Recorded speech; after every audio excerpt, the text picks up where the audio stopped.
The last thing Olivia Blackwood wrote before she disappeared was 7 words in her waterproof field notebook. Unexpected activity at Site C, going to investigate. That was it. No explanation, no details about what she'd seen or who might be out there in the frozen wetlands on a December night when no one else should have been working. Just those 7 words written in her precise handwriting, and then nothing. Her research partner said she looked resigned that evening, like someone who'd already made peace with a decision the rest of them couldn't understand yet. What had she discovered in her water quality data that made her go out into the darkness alone? Who was waiting for her at Site C when she arrived? If you're the kind of person who's drawn to cases where respected people hide the darkest secrets, you're in the right place. But before we get into this story, I want to know, where are you watching from right now? And what time is it where you are? Drop it in the comments below. It helps us understand who's part of this community. December in Red Deer, Alberta carries a specific kind of cold that locals recognize immediately. It's not the brutal, bone-breaking freeze of January, but something quieter, more patient. The kind of cold that settles into your chest and stays there, like a warning you should have listened to. In 2002, when Olivia vanished, that cold descended on the town like a held breath. She was 22 years old, brilliant, passionate about protecting wetland ecosystems, and she just uncovered something that powerful people didn't want exposed. The winter of 2002 started with her disappearance. It would take 20 years, modern forensics, and one dying man's confession before anyone understood what really happened that night at Morrison Creek Wetlands. This is the story of how a respected university professor murdered a graduate student who threatened his career, convinced everyone it was a tragic accident, and attended her memorial services for 2 decades while her body lay buried on property he owned.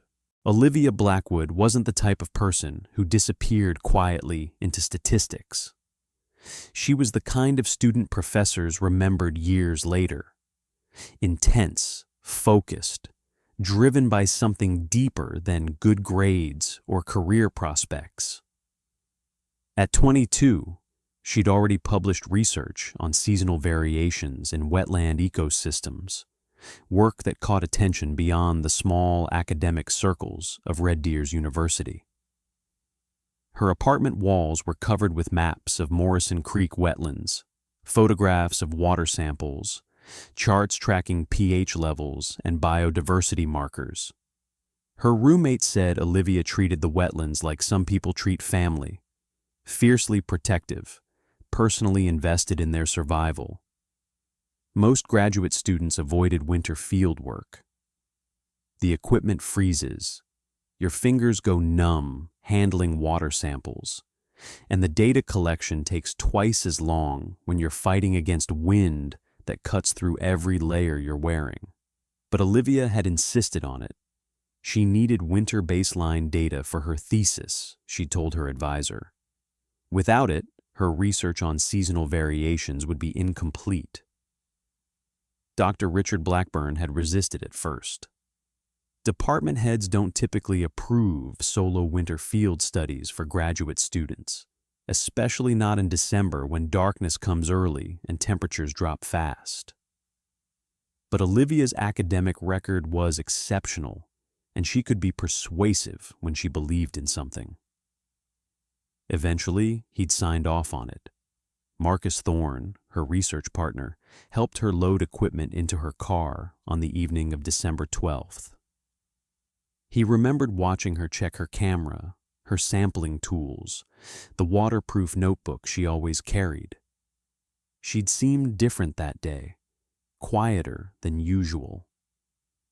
When he asked if everything was okay, she'd looked at him with an expression he couldn't quite read and said she had to verify something in the field before drawing conclusions. She looked resigned, he told police later. like she'd already made up her mind about something difficult. Morrison Creek Wetlands sat just outside Red Deer, a protected area where researchers studied ecosystem health and environmental impact. The research station where Olivia parked her car that night was little more than a wooden shelter with basic equipment storage. The wetlands themselves stretched out in all directions, observation platforms connected by wooden walkways, testing sites marked with weathered signs, and beyond that, nothing but frozen marsh grass and the vast Alberta darkness. When Olivia didn't return to her apartment that night, and her car was found still parked at the research station the next morning, search teams mobilized quickly. They found her equipment scattered near one of the observation platforms. The high-end camera lay in the mud. Sampling tools were dropped as if she'd left in a hurry. And the waterproof notebook was open to that final entry, the ink still clear against the page. Unexpected activity at Site C, going to investigate. The timing couldn't have been worse.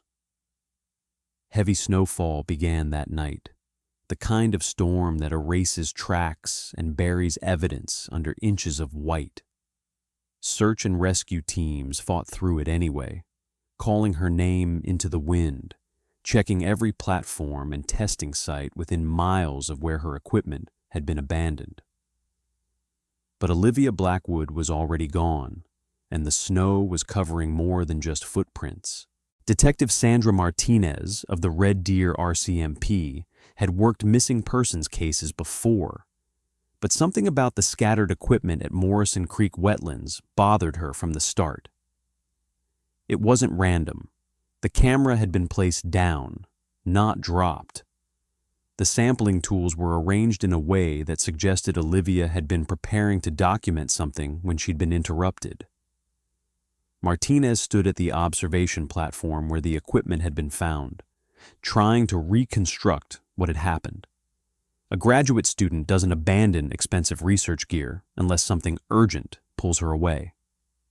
And that notebook entry, unexpected activity at Site C, suggested Olivia had seen someone or something she hadn't expected to find. But who works at a wetlands research site in December, after dark, when the university had no other field studies scheduled?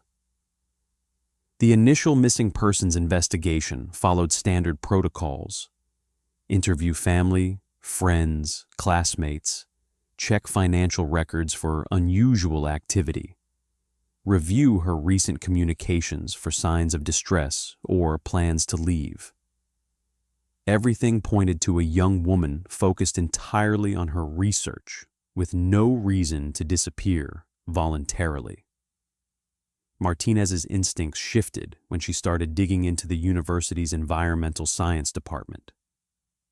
What she found was a tangle of competing interests, controversial funding, and academic politics that had apparently created real tensions beneath the surface. Dr. Richard Blackburn, Olivia's thesis advisor and the department head, had been leading a research project funded by a major oil company. The study focused on extraction methods and their impact on wetland ecosystems. Exactly the kind of work that would benefit from data showing minimal environmental damage. The funding was substantial, the kind of money that could transform a small department's reputation and resources. Olivia Blackwood had been vocally opposed to the project. Her classmates remembered heated discussions in seminars where she'd questioned the ethics of corporate-funded environmental research. She'd argued that financial relationships with oil companies created inherent conflicts of interest, that the pressure to produce favorable results could compromise scientific integrity. Dr. Blackburn had dismissed her concerns publicly, calling them naive idealism from someone who didn't understand how academic research was funded in the real world. But privately, according to other faculty members, he'd been irritated by her persistence. Olivia wasn't just complaining in class. She'd been raising questions with the university's research ethics board, asking for transparency about funding sources and data review processes. Martinez noted all of this, but criticism of a research project wasn't evidence of anything criminal. Plenty of students disagreed with their advisors without vanishing into frozen wetlands. The investigation took a different direction when Marcus Thorne came forward, with information he'd initially held back. 3 days after Olivia disappeared, he returned to the RCMP detachment and asked to speak with Martinez privately. What he told her changed everything. Olivia had discovered something in her recent data analysis. Water quality readings from specific testing sites showed patterns that didn't make sense. Contamination levels that fluctuated in ways that natural processes couldn't explain. She double-checked her methodology, recalibrated her equipment, and collected additional samples. The pattern held. Someone had been manipulating the data at certain testing sites. Not Olivia's data, she controlled her own samples, but the baseline readings that other researchers used for comparison. The contamination levels at sites near extraction activities were being reported as lower than they actually were, significantly lower. Olivia had spent weeks verifying her findings, Marcus said, because the implications were massive. If someone was falsifying environmental data, especially data connected to the oil company project, it represented academic fraud on a scale that could destroy careers and invalidate years of published research. She'd planned to present her findings to the university board. She'd prepared a detailed report with side-by-side comparisons, photographs of her field readings versus the official baseline data, and documentation showing the discrepancies were systematic, not random errors. Marcus had seen the report. He'd urged her to be careful, to consider the consequences of accusing senior researchers of fraud without absolute certainty. But Olivia had been certain. She'd told him she was going to verify one final time by checking Site C in person, comparing her equipment readings to what the official monitoring system recorded. That was December 12th, the day she disappeared. Martinez asked why Marcus had waited 3 days to share this information. He said he'd been scared of the same people Olivia might have confronted. Scared of making accusations he couldn't prove. But watching Olivia's parents on television, seeing her mother's face, he couldn't stay quiet anymore. If you're hooked already, hit that like button. This case gets even darker, and subscribe so you don't miss how this all unravels. Martinez now had a potential motive. Olivia Blackwood hadn't just been a student with opinions about research ethics.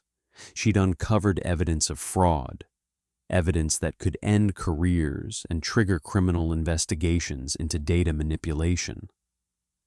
She'd been planning to expose it, and she disappeared right before she could. The question was, who had known about her discovery? Who had access to the testing sites where data was being altered? And who had enough to lose that they'd risk silencing a graduate student who threatened to reveal the truth? Dr. Blackburn's name kept surfacing, but Martinez knew better than to jump to conclusions. Academic departments had hierarchies, funding, structures, and networks of people with overlapping interests. Any number of researchers could have been involved in manipulating data, and any of them might have known that Olivia was getting close to proving it. The wetlands had taken Olivia Blackwood, but Martinez was becoming convinced that someone had helped make sure she ended up there. Dr. Richard Blackburn became Detective Martinez's primary focus within days of learning about the data manipulation. As department head and lead researcher on the oil company project, he had the most to lose if Olivia exposed fraud. He also had access, authority, and the technical knowledge to alter baseline readings without raising immediate suspicion.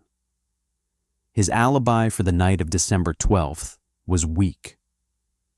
He claimed to be working late in his office, preparing grant applications and reviewing student papers.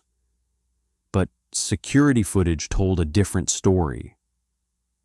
Cameras showed his vehicle leaving the university parking lot at 7:43 p.m. Around the same time, Olivia would have been arriving at Morrison Creek Wetlands. When Martinez questioned him about the discrepancy, Blackburn explained he'd gone home briefly to retrieve files he'd forgotten, then returned to campus. Except there was no footage of him returning that night. He revised his statement, saying he'd actually worked from home instead. The contradictions mounted, but none of them constituted proof. His financial ties to the oil company ran deeper than standard research funding. Martinez discovered consulting fees, speaking engagements, and a position on an industry advisory board that paid him $40,000 annually. If data fraud was exposed, those income streams would evaporate along with his academic reputation. But having motive and a questionable alibi didn't make him a killer, and Martinez knew prosecutors needed more than suspicion. Marcus Thorne's story also had problems. He'd been Olivia's research partner, the person who'd seen her last before she drove to the wetlands. He claimed to have no idea what unexpected activity she'd witnessed at Site C, but Martinez found that hard to believe. If Olivia had discovered systematic data manipulation, would she really have kept her research partner completely in the dark? Under repeated questioning, Marcus's timeline started shifting. First he said Olivia left around 6 p.m. Then he corrected it to closer to 7 p.m. He couldn't remember if she'd mentioned meeting anyone, then later recalled she'd received a phone call that afternoon that seemed to upset her. He hadn't thought it was important. He couldn't remember who called. Martinez suspected Marcus knew more than he was saying, but she couldn't determine if he was protecting himself or someone else. Fear made people lie just as often as guilt did. William Crawford presented the most compelling alternative suspect.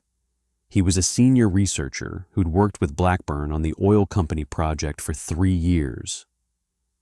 His published papers relied heavily on the baseline data that Olivia had questioned. If that data was proven fraudulent, every conclusion Crawford had drawn would be invalidated. His pending tenure application would collapse. His professional credibility would be destroyed. Crawford had been at the university the night Olivia disappeared. Multiple witnesses confirmed seeing him in the building until at least 8 p.m. But after that, his whereabouts became unclear. He lived alone, had no family in Red Deer, and his alibi consisted of claiming he'd gone home and watched television. When Martinez pressed him about his relationship with Olivia, Crawford became defensive. He called her a troublemaker who'd been trying to sabotage legitimate research because of personal ideological opposition to industry partnerships. He said her accusations about data manipulation were baseless, the complaints of an inexperienced student who didn't understand field research complexities. But Martinez noticed his hand shook when he talked about it, and when she asked if he'd be willing to have his baseline data independently verified, he demanded to speak with his lawyer. The investigation consumed weeks. Martinez interviewed dozens of people, faculty members, graduate students, lab technicians, facility maintenance workers who might have seen something unusual. She obtained warrants for phone records, email accounts, and financial statements. Search teams continued combing the wetlands even as temperatures dropped and ice made large sections impassable. They found nothing, no body, no weapon, no witness who'd seen Olivia after she parked her car at the research station. The case file grew thicker while the evidence remained frustratingly thin. By February 2003, the active investigation had stalled. Martinez kept working it, kept pulling threads, but the reality was becoming unavoidable. Without physical evidence or a credible witness, they couldn't build a prosecutable case against anyone. The file remained open, technically, but resources shifted to other investigations. Active searches stopped. Martinez kept Olivia's case folder on her desk anyway. She reviewed it periodically, looking for patterns she'd missed, connections she hadn't considered. She couldn't shake the certainty that someone was lying, that the truth was buried just beneath the surface of careful alibis and coordinated silence. Robert and Margaret Blackwood refused to accept that their daughter was simply gone. Every year, on December 12th, they organized memorial walks through Morrison Creek Wetlands. In the first year, over 200 people attended. By the 5th year, it was down to a few dozen. By the 10th, it was mostly just them, walking the frozen pathways and remembering. They established the Olivia Blackwood Foundation, dedicated to environmental research and wetland preservation. They funded scholarships for graduate students studying ecosystem protection. They kept their daughter's memory alive, even as the investigation went dormant, and the community gradually stopped talking about what had happened. The case file gathered dust. Suspects moved on with their careers and their lives. And somewhere in the frozen ground around Red Deer, Olivia Blackwood's body waited to be found. It would take 20 years. September 2022. A construction crew working on expanding a research facility near Morrison Creek Wetlands hit something that stopped their excavation immediately. The foreman called it in within minutes. They'd uncovered human remains about 6 feet down, near the old foundation where they'd been preparing to pour concrete. The bones had been there for a long time. That much was obvious even before forensic teams arrived. What wasn't obvious yet was that this discovery would finally answer questions that had haunted Red Deer for 2 decades. DNA confirmation came through within a week. The remains belonged to Olivia Blackwood.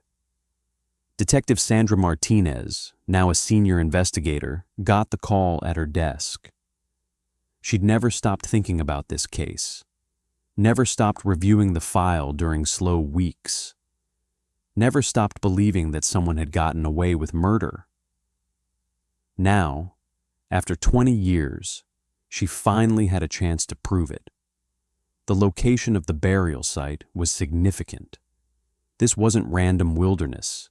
It was less than 3 kilometers from the research station where Olivia's car had been found. Someone had known the area well enough to choose a spot that wouldn't be disturbed, that wouldn't draw attention.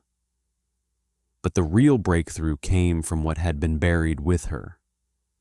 The cold, wet soil conditions had acted as a natural preservative.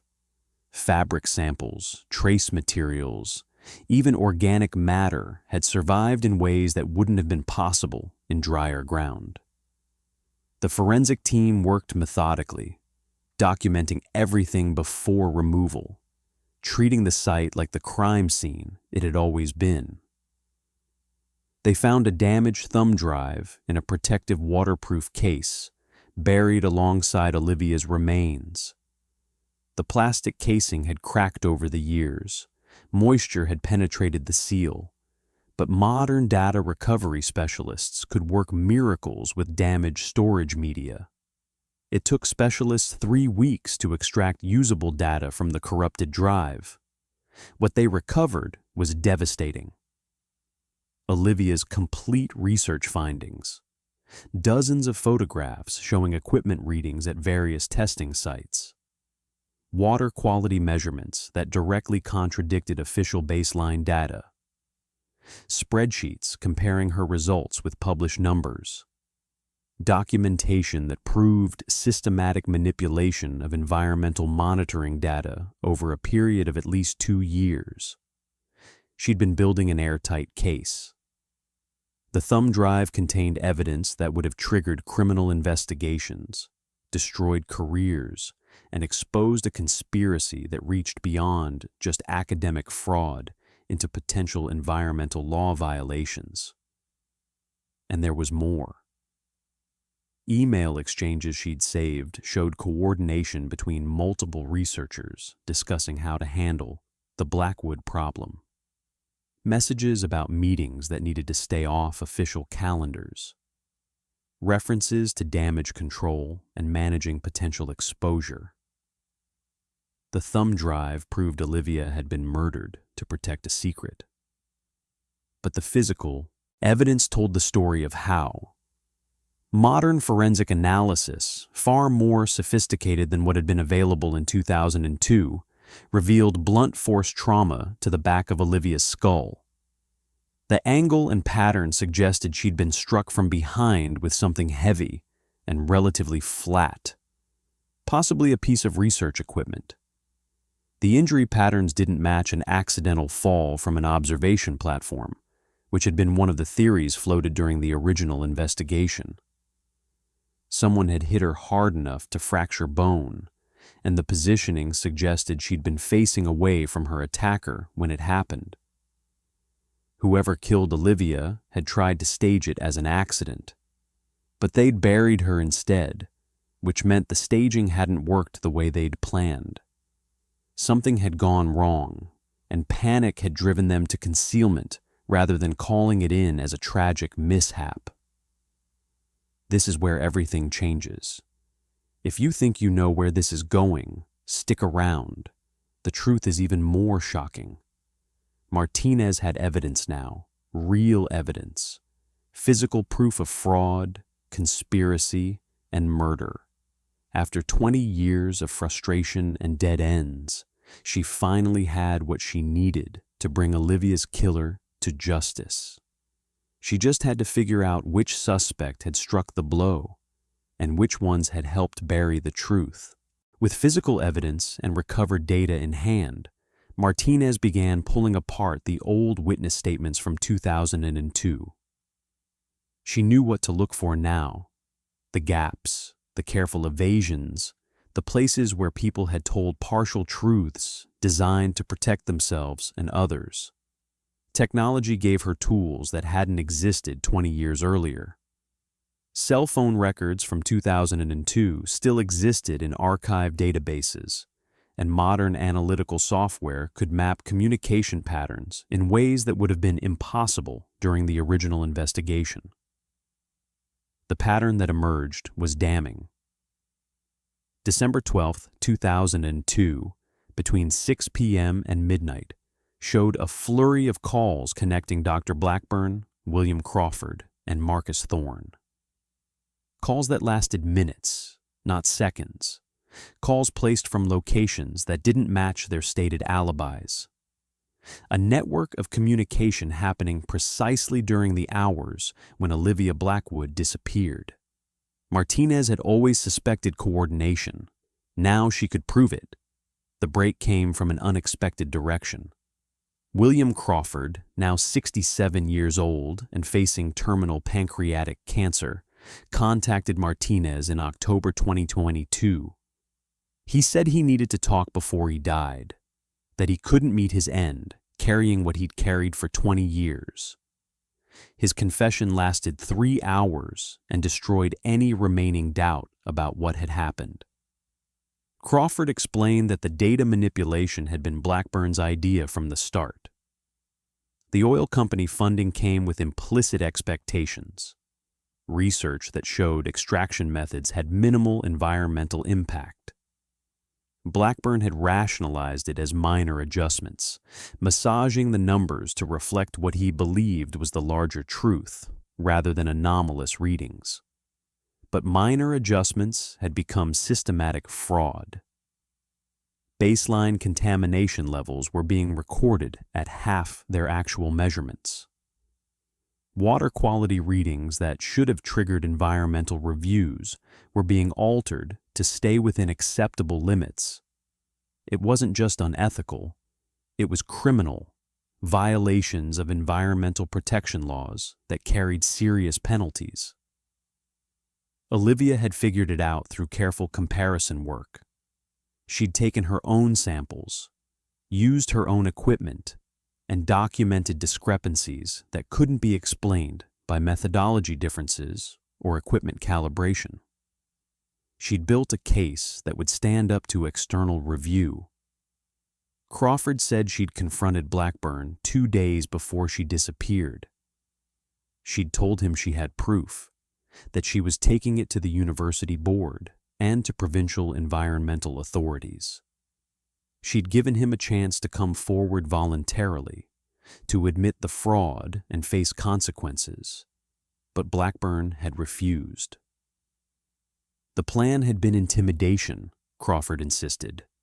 Blackburn was supposed to meet Olivia at the wetlands, bring Crawford and Marcus for backup, and convince her that exposing this would destroy innocent people's careers without changing anything meaningful about industry practices. They'd pressure her to stay quiet, maybe threaten her academic standing, make her understand the cost of pursuing this.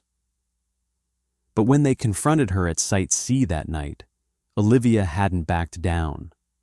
She'd been calm, resolute, told them she'd already copied all her evidence and that threatening her wouldn't change what happened next. She'd turned to walk back to her car. That's when Blackburn panicked.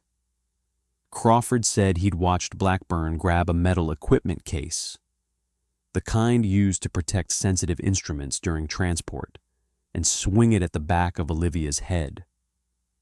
The sound had been sickening. She'd dropped immediately, blood spreading across the frozen ground.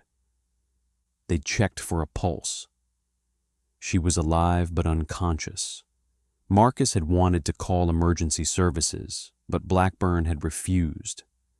He'd said they were already complicit in assault, that if Olivia survived, she'd testify against all of them, that their lives were over unless they finished what had started. Crawford's voice had broken when he described carrying Olivia's body to Blackburn's vehicle, driving to a location Blackburn knew wouldn't be developed, burying her while she was still breathing but unconscious. He said Blackburn had threatened them into silence, reminded them they were all guilty now, all murderers if the truth came out.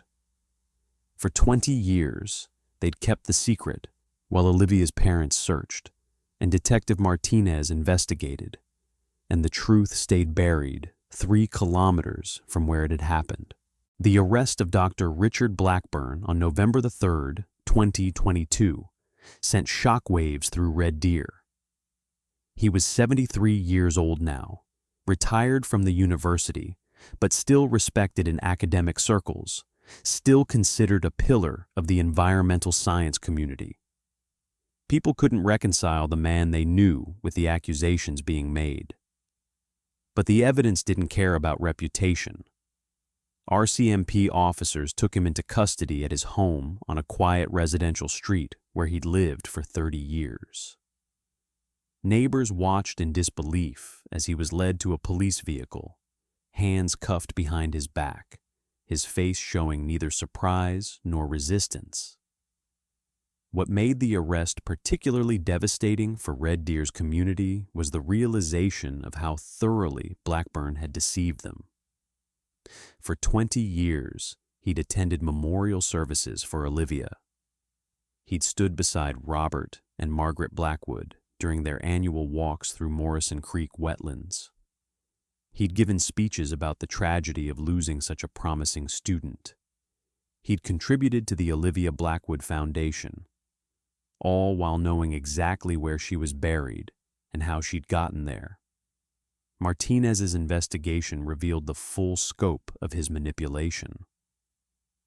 During the original 2002 investigation, Blackburn had positioned himself as a helpful insider. He'd provided background on department dynamics, offered theories about where Olivia might have gone, suggested investigative directions that led nowhere. He'd volunteered information about tensions between Olivia and other researchers, subtly directing suspicion toward colleagues while appearing concerned and cooperative. He'd emphasized her environmental activism, suggesting she might have been involved with groups that could have taken her away from red deer. He'd used his academic authority to seem credible, his position as her advisor to seem invested in finding answers. Every word had been calculated to deflect attention while appearing transparent. The phone records placed him at the wetlands when he'd claimed to be elsewhere. The emails recovered from the thumb drive showed him coordinating with Crawford and Marcus about managing Olivia's findings. Crawford's confession provided direct eyewitness testimony to murder. And then Marcus Thorne broke. Confronted with Crawford's statement and the physical evidence, Marcus finally admitted his role in the cover-up. For 20 years, he'd lived with the knowledge that he'd helped bury a colleague, a friend, someone who'd trusted him. The guilt had consumed him from the inside, but fear of prosecution and Blackburn's threats had kept him quiet. His testimony filled in the remaining details. Blackburn had chosen December specifically because winter weather would complicate searches and destroy evidence. Heavy snowfall had been forecast, perfect conditions for making a body disappear and creating chaos that would cover their tracks. They'd planted suggestions that Olivia had been troubled, stressed about her research, possibly planning to leave. They'd created false narratives about her mental state, subtle implications that she might have left voluntarily. Blackburn had leveraged his credentials throughout. When Martinez had questioned inconsistencies in 2002, he'd provided academic explanations that sounded authoritative. When evidence didn't add up, he'd offered alternative theories that seemed plausible coming from someone with his experience. He'd hidden behind respectability for 2 decades, attended vigils with Olivia's parents while their daughter lay buried on property he'd once owned, and almost gotten away with it. Almost. The case against him was now insurmountable. Physical evidence, digital records, witness testimony, and forensic analysis all pointed to the same conclusion. Dr. Richard Blackburn had murdered Olivia Blackwood to protect his career and his reputation. The trial began in early 2023, and it captivated not just Red Deer, but the entire nation. This wasn't simply a cold case murder. It was an exposure of academic corruption, environmental crime, and institutional failure that had allowed a killer to hide in plain sight for 20 years. The prosecution presented their case methodically. They walked the jury through Olivia's research, showing how she'd discovered systematic data manipulation. They presented the emails recovered from the thumb drive, the phone record showing coordination between Blackburn, Crawford, and Marcus on the night of the murder. They brought in forensic experts who explained the blunt force trauma, the angle of impact, the physical impossibility of Olivia's injuries being accidental. Crawford's confession played on screens in the courtroom. Jurors watched a dying man describe how Blackburn had struck Olivia from behind with a metal equipment case, how they'd buried her while she was still alive but unconscious, how they'd spent 20 years maintaining the lie. Marcus Thorne testified in person. His voice shook as he described carrying Olivia's body, digging the grave in frozen ground, listening to Blackburn explain how they'd all go to prison unless they protected each other. He admitted he'd been a coward, that fear had made him complicit in murder. Blackburn's defense team argued accident and panic. They claimed their client had reacted instinctively when Olivia threatened his career, that he hadn't intended to kill her. that the subsequent cover-up was born from terror rather than malice. They painted him as a man who'd made a terrible mistake and then couldn't find a way back from it. But the preserved evidence destroyed that narrative. The force required to cause Olivia's skull fracture wasn't consistent with a panicked shove or an instinctive reaction. The deliberate burial, the coordinated phone calls, the 20 years of calculated deception, none of it suggested a man who'd accidentally harmed someone and then lost control. The hardest moment came when Robert and Margaret Blackwood faced the man who'd pretended to mourn with them for 2 decades.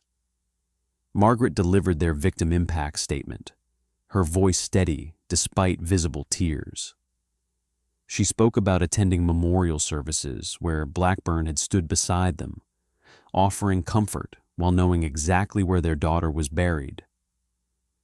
She described the unique cruelty of false hope, of spending 20 years wondering if Olivia was alive somewhere, if she'd chosen to disappear, if there was any chance she might come home.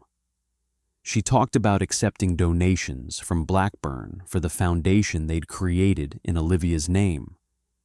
Donations that now felt like blood money, like he'd been paying them off with their own grief. The jury deliberated for less than 8 hours. They returned with a verdict of guilty on charges of second-degree murder and conspiracy to obstruct justice. The judge sentenced Dr. Richard Blackburn to life imprisonment with no possibility of parole for 25 years. At 73, it was effectively a death sentence. During sentencing, the judge noted that while the murder itself was terrible, the particular cruelty of his long deception warranted the harshest possible term. Blackburn had not only taken Olivia's life, he'd weaponized her parents' grief, exploited their trust, and turned their memorial efforts into opportunities to appear innocent.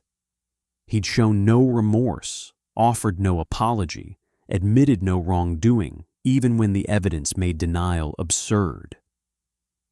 Justice had finally come for Olivia Blackwood, 20 years late, but it had come. The aftermath of Blackburn's conviction brought significant changes to academic research oversight across Alberta. New regulations required independent verification of corporate-funded environmental studies.